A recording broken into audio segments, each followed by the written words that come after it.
Hello everyone, and welcome to part 2 of our ADA step-by-step setup series. Today we will be setting up the filtration, heater and CO2 system.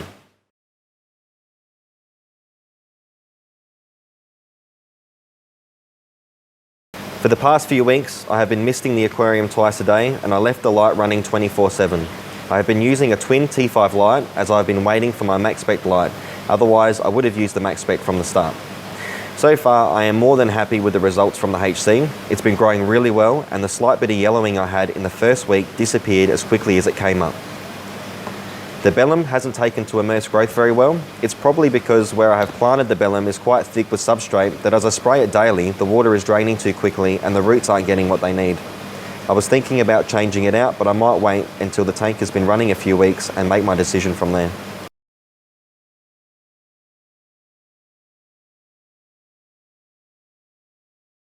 The ADA Superjet series of canister filters are made with a robust stainless steel body. They have a mounted pump on the top to help provide a stable filtration. This canister is very similar to the Eheim Classics, water in through the bottom, through the media and then out through the top. I really like canister filters that are designed this way without the baskets. Even though the canisters designed with the baskets work great, sometimes as the media becomes blocked, the water can find its way around the baskets, avoiding the media and still giving the impression the unit is flowing well. Without the baskets, all of the water has to pass through the media, so as the media becomes blocked, the flow rate will slow down quite dramatically, giving us a good indication that it needs to be cleaned. I have a Superjet filter, ES1200, which comes with 8 litres of the ADA BioRio, which will be our primary media source for this particular setup. BioRio is mainly made of pumice stone with a porous surface, which helps make the ideal environment for beneficial bacteria to colonise. You want to give this a good rinse before putting it in the canister filter, which I've already done. On the top of the BioRio, we will use 750 ml of ADA Na carbon. Activated carbon absorbs and removes impurities from the water with multiple pores on the carbon surface. When carbon is dry, it holds onto a lot of air, so it's recommended you soak the carbon in dechlorinated water for a while before adding it to your filter. By doing this, you decrease the chance of getting an air cavitation and reducing the efficiency of the filter.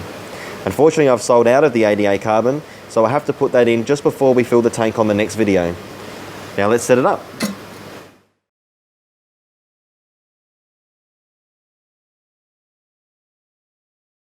Okay. So we'll just take the O-ring out. I'm not sure if you can see that on the bottom. We've got a mesh plate which is going to stop the media from going right down to the bottom of the unit and blocking off the intake. We'll put the BioRio in first.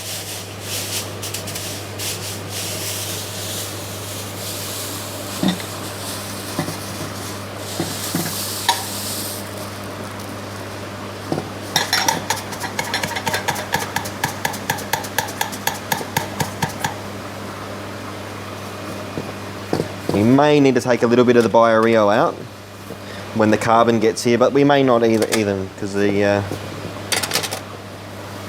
seems to be a couple of inches left to fit in the carbon.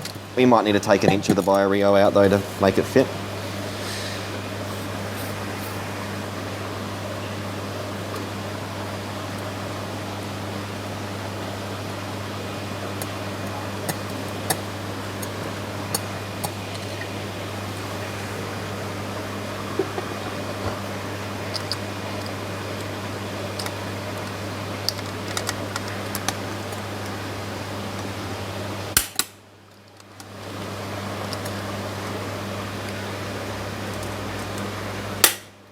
These clips are so super tight. I can't see this canister ever having a leak.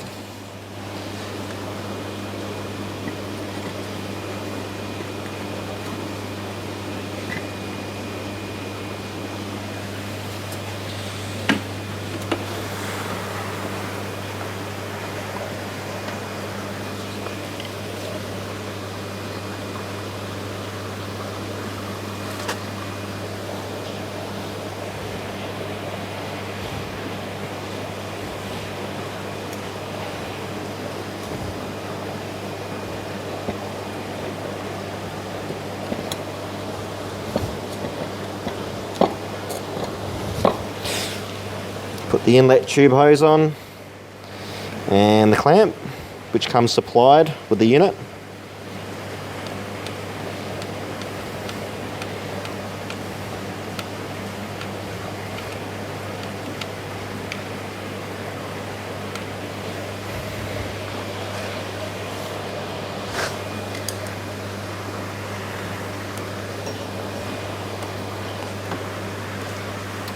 And the outlet tube.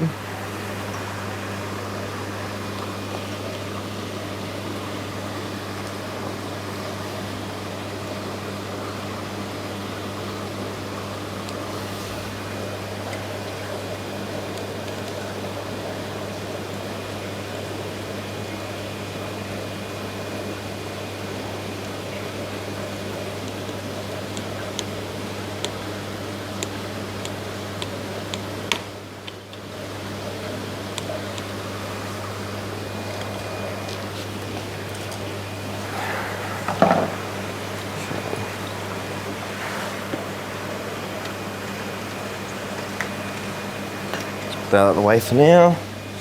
And that one. Let's go into. That's pretty long.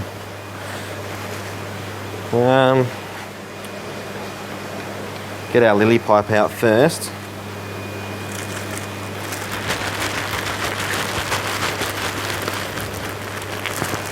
This is going to be our inlet for the tank. It's a nice glass lily pipe.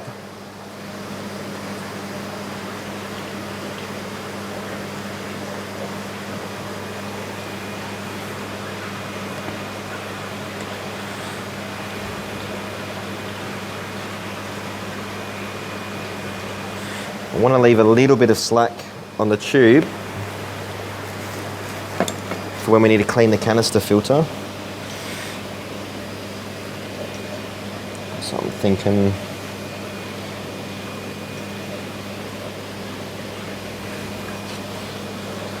go here.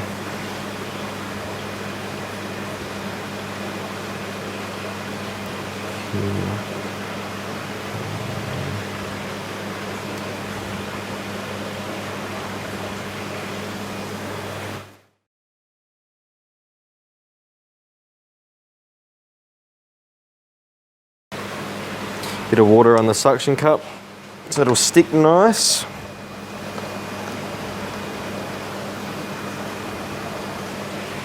Now that tube is way too long, but I did want to have it longer on purpose.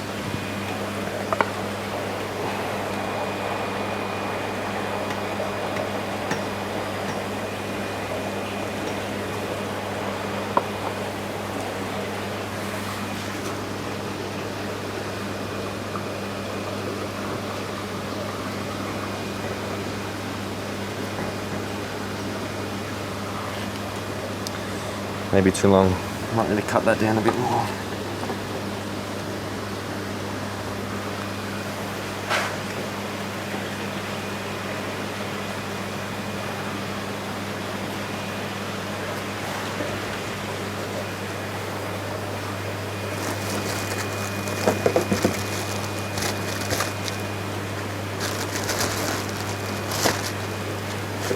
And the glass lily pipe for the return.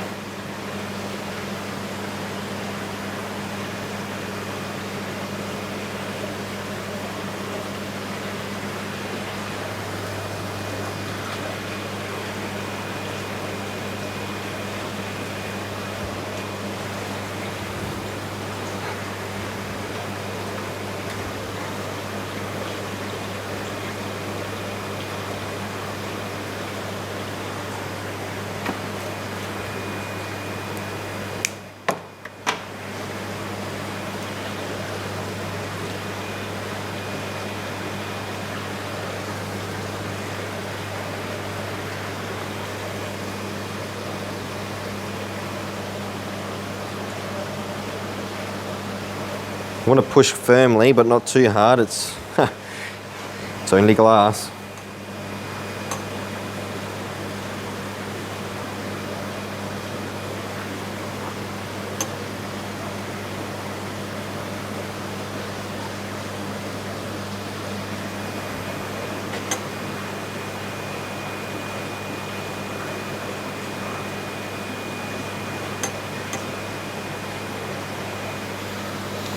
Now I think this one might still be a bit too long.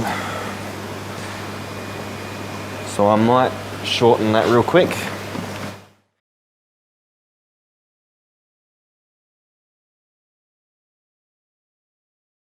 So I've gone ahead and put the high door 200 watt inline heater on.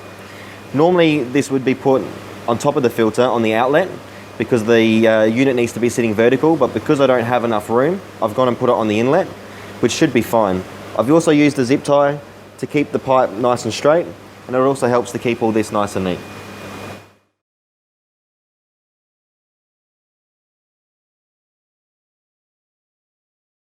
Now for the maintenance stand. This is where we keep our fish food, tweezers, scissors and fertilisers, so they are all close by and ready to use when we need them. I have chosen to go with the maintenance stand Clear Type A, which is made out of acrylic with a high clarity, and it also has a storage space right here for my CO2 tower.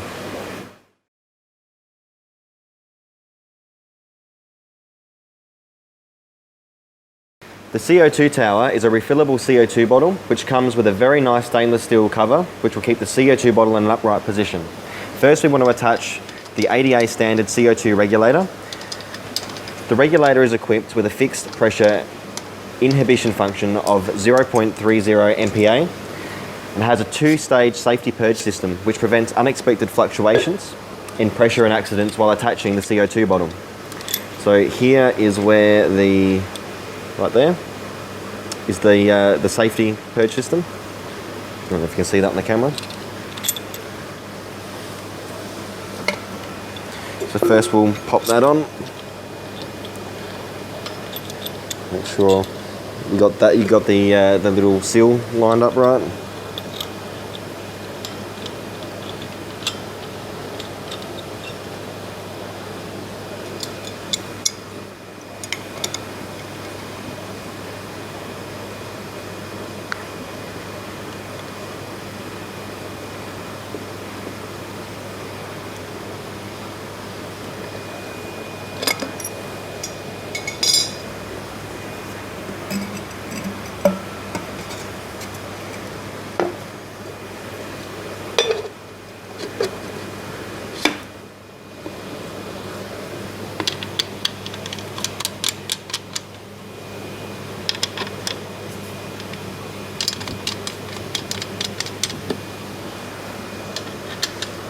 And this we're going to put into our maintenance stand.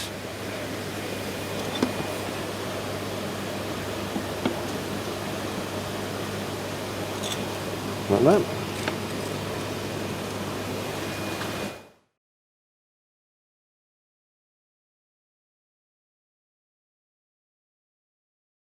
So first we're going to run the CO2 line up to the aquarium from the bottle, maybe.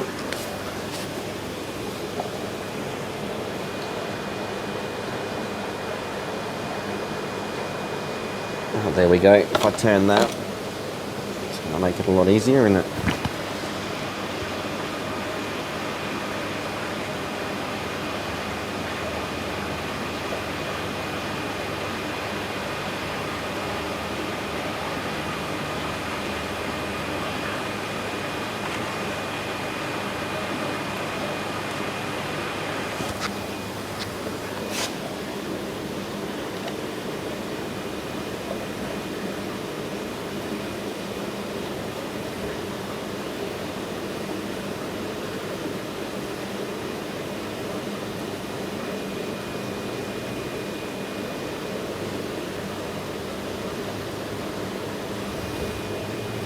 Well, that's a very tight fit, so I can't see that blowing off once we get it all the way on.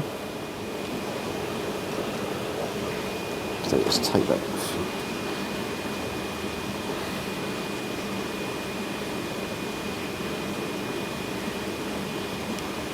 No, that's not going anywhere.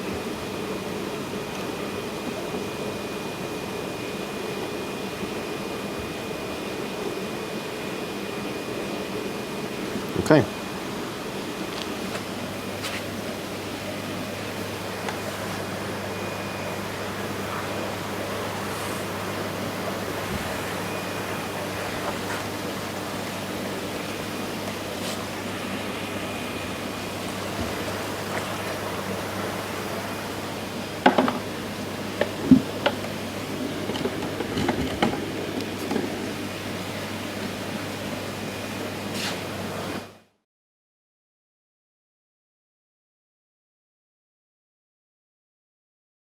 So next we're going to run the CO2 line up to the CO2 beetle counter. This beetle counter is pretty awesome. Made completely of glass, it has a practical and playful design. The bubbles can be easily counted as the CO2 rises up the spiral.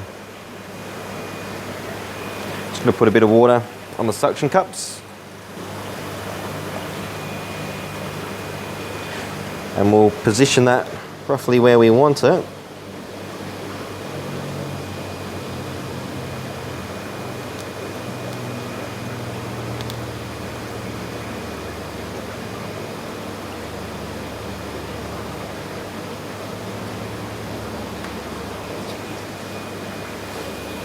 Now we need to put the check valve on before it runs into the beetle counter.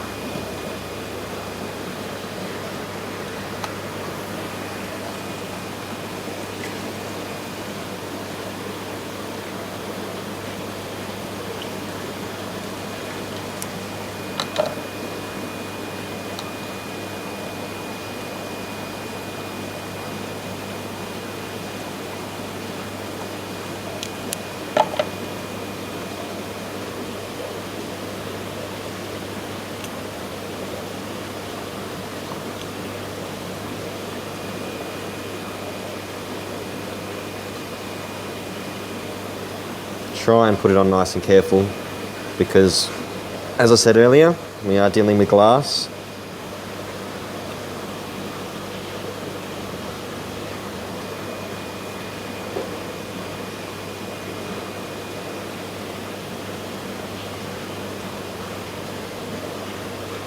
It's pretty good. Make sure you put the check valve on the right way.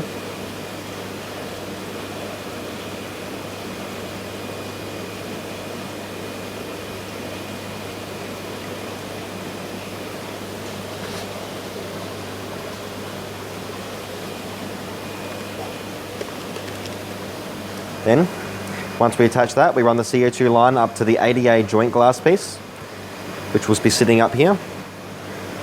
Oh, I've put the beetle counter up a little bit too high, I think. So we'll just run that down a little bit.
That's way too long anyways.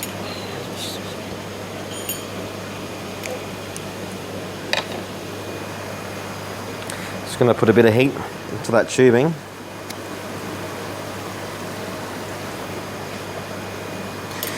And that should help.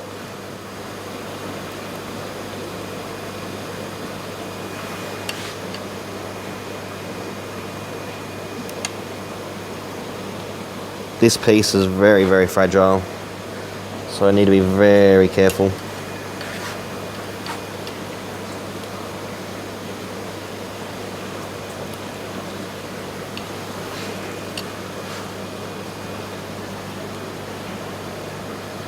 Like that. Get a little rubber.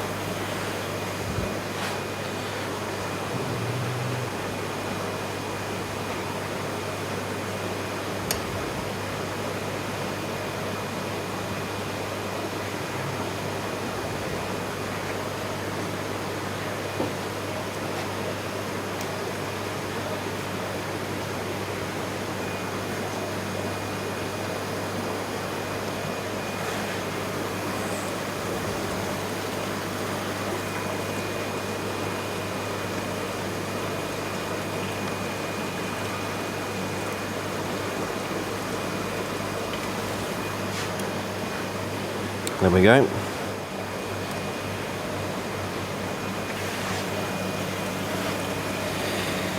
Next,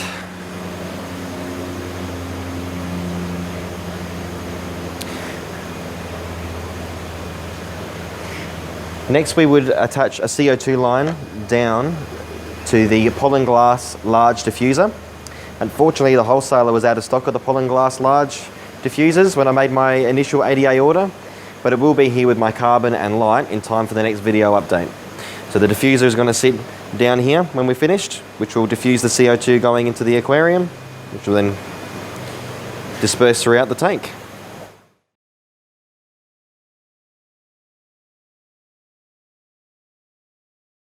In the next update, we can get the tank filled with water, the max spec on, and get the CO2 and filter running and begin the biological cycling process.